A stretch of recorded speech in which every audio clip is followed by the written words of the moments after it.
Hello friends, আপনারা সবাই কেমন আছেন? আমি রেডি হচ্ছি হাসপাতালে যাব বলে। আসলে গতকাল সকালে খুব বৃষ্টি হচ্ছিল, তো আমি উঠোন পরিষ্কার করতে গিয়ে স্লিপ খেয়ে পড়ে যাই। সেখানে আমার কোমরে, তারপরে মাজাতে, তারপরে হচ্ছে তার হাতে খুব লাগে। আমি এমনভাবে পড়েছি আমি উঠতে পারছিলাম না। আমার হাজব্যান্ড এসে দৌড়ে এসে আমাকে তুললো, তুলে ঘরে নিয়ে গেল, নিয়ে গিয়ে বরফ বার করে বরফ দিয়ে একটু সেঁক দিয়ে দিল, তারপরে একটু ভলিনি লাগিয়ে দিল, আর আমাকে বললো যে তুমি একটু বেলার দিকে গিয়ে ডাক্তারকে দেখিয়ে আসবে। তো আমি যাইনি, আমি ভালো হয়তো লেগেছে, একটু ব্যথা হচ্ছে, নিশ্চয়ই ঠিক হয়ে যাবে। তো রাত পর্যন্ত ঠিক হয়নি। ও আসলো কাজ থেকে ফিরে এসে আমাকে জিজ্ঞাসা করলো যে কেমন আছে হাতটা। আমি বললাম না, ব্যথা আছে। ও দেখে বুঝতেই পারলো যে না, নিশ্চয়ই কিছু একটা ডিফেক্ট হয়েছে হাতের মধ্যে, সেই কারণে আমি হাতটা নাড়তে পারছি না। তো সেই জন্য ও বললো কি চলো তাহলে হাসপাতালে যাই, হাসপাতাল থেকে দেখিয়ে আসি। তো আমি বললাম না, অনেক রাত হয়ে গেছে, আমরা কালকে সকালে বেরোবো। তো সেই আমি এই তৈরি হচ্ছি হাসপাতালে বেরোবো বলে।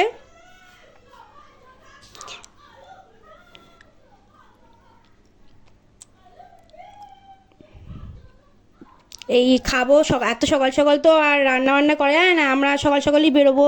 তো সবে 8টাই বাজে এখন। এই ছাতু মাখছি, মানে মাখছি মানে কি, গুলছি, জলের মধ্যে গুলে নিচ্ছি ছাতুগুলা। আমি আর আমার হাজব্যান্ড খাবো দুজনে। এই যে দেখছেন আমার হাতটা প্রচণ্ড ফুলে আছে।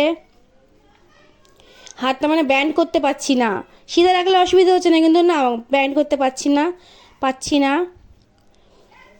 দেখি হাসপাতালে যাব, কি হয় না হয়। এই আমার ননদ এসছে আমার সাথে দেখা করতে, যা তো আমি পড়ে গেছি, ও শুনেছে, আমার ননদ পাশেই থাকে, তাই সকাল সকাল ও চলে এসছে আমার সাথে দেখা করতে। বললো বৌদি একটু সাবধানে করতে পারোনি কাজ বাজ। আমি বললাম যে না, কী করবো বুঝতে পারিনি, সকালে বৃষ্টি হচ্ছিল, পরে স্লিপ খেয়ে পড়ে গেলাম। বললো ঠিক আছে যাও, দেখো হাসপাতালে কি বলে না বলে। আমি বললাম হ্যাঁ যাচ্ছি, কিন্তু কি করবো, একটু টেনশন হচ্ছে হাতটাকে নিয়ে। হাতটা কি হবে না হবে বুঝতে পারছি না। আর সে ছেলেকেও সাথে করে নিয়ে যাচ্ছি, কেন ছোটো তো খুব, থাকবে না একা বাড়িতে। মা আছে, কিন্তু মায়ের কাছে রেখে গেলাম না, আমি সাথে করে নিয়ে যাচ্ছি। আমি, আমার ছেলে আর ওর বাবা যাচ্ছে একসাথে, বাবা নিয়ে যাচ্ছে আমাকে হাসপাতালে। এই যে ছেলের জিনিসপত্রগুলো দেখছেন, অনেক কিছুই আমাকে নিয়ে যেতে হচ্ছে। গরম জল, হাগিস, তারপরে হচ্ছে ওর জামা কাপড়, জলের বোতল, দুধের বোতল, গুঁড়ো দুধ, চামচ বাটি, সব কিছুই আমাকে সাথে করে নিয়ে যেতে হচ্ছে। যেহেতু হাসপাতালে যাচ্ছি, খাবার কোনো ঠিক ঠিকানা নেই, আর ও তো ছোটো মানুষ, বাইরে খাবার খেতে পারবে না এখন। ওকে এইসব বানিয়েই আমি খাওয়াবো। ব্যাগে ভরে নিচ্ছি, গুছিয়ে সব কিছু মনে করে রেখেছি।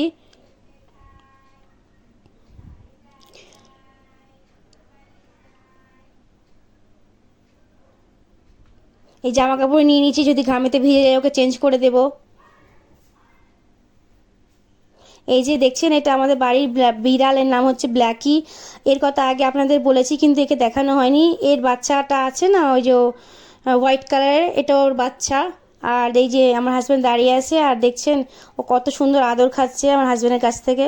এই বেরোবো এবারে, মাকে বলে দিলাম যে মা আসছি।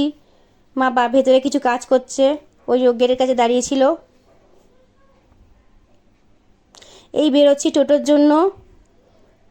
আমাদের রাস্তাতে টোটোটা আসতে খুব লেট করে, একটু দাঁড়াতে হবে।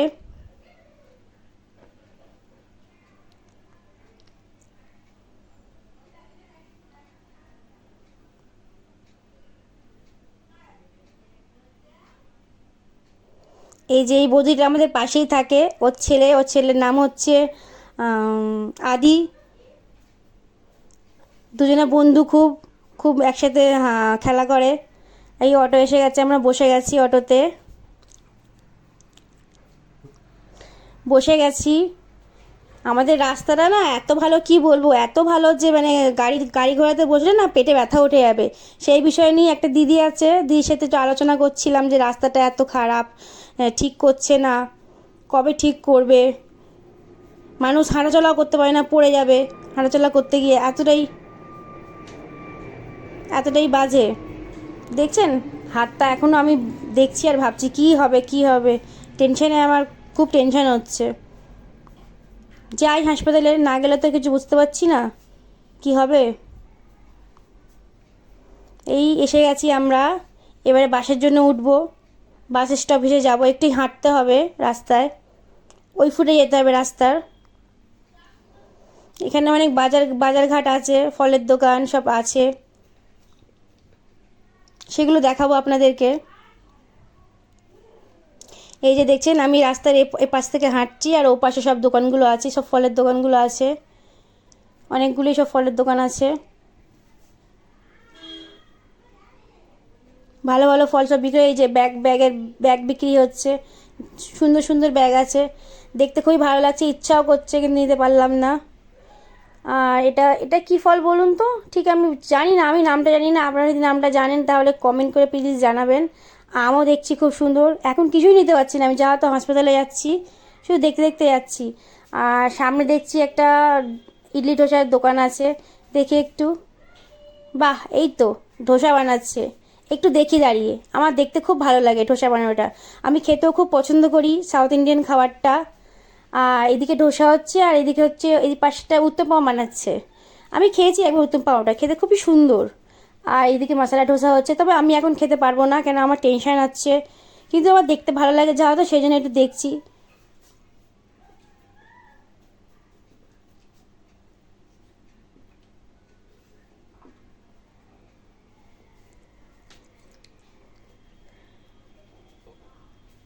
একটু দেখে নিই দাঁড়িয়ে।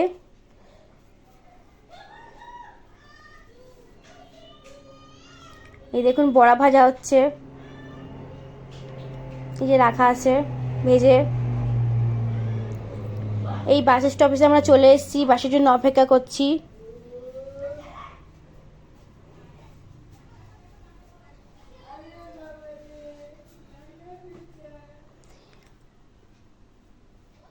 অনেকগুলো বাস বেরিয়ে গেছে, কিন্তু আমরা এই বাসগুলোতে যাব না, আমাদের বাস এসে গেছে, আমরা উঠে পড়লাম বাসে। যা তো সিট নেই, সেই জন্য আমি কি, লেডিস সিটে জায়গা ছিল না, তো জেন্টস সিটে বসে গেলাম। একটা কাকু বসেছিল, তিনি বলল যে আপনি বসে পড়ুন বাচ্চা নিয়ে, তো কাকুকে অনেক ধন্যবাদ। এই বসে আছি, দেখছেন আমার ছেলে এই বাইরের দৃশ্যগুলো দেখছে, ও খুব মজা পাচ্ছে, যা তো জানলার দিকে। হাসপাতালে এসে গেছি, টিকিট কাউন্টারে যাব, টিকিট কাটবো।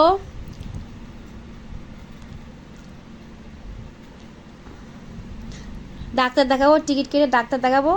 ডাক্তার দেখানো হয়ে গেছে আমার, ডাক্তার এক্স রে লিখে দিয়েছে, এক্স রে করাও হয়ে গেল। ডাক্তার এই যে ওখানে পাঠিয়ে দিয়েছিল, বললো যে ফ্র্যাকচার হয়েছে, ব্যান্ডেজ করতে হবে, এই যে ব্যান্ডেজ করে দিয়েছে। এই যে হাতে আমার এক্স রে রিপোর্টটা আছে। মনটা খুবই খারাপ আমার, কি বলবো, হাতটা একদমই আমি আর নাড়াতে পারবো না, ছোট বাচ্চা, আমি কোলেও নিতে পারবো না, আর আমার কি বলবো, আর কিছু বলার নেই। এই যে বসে আছি আমি এখন, আজকে আর বেশি কথা আর বলবো না। আপনারা সবাই ভালো থাকুন, নমস্কার।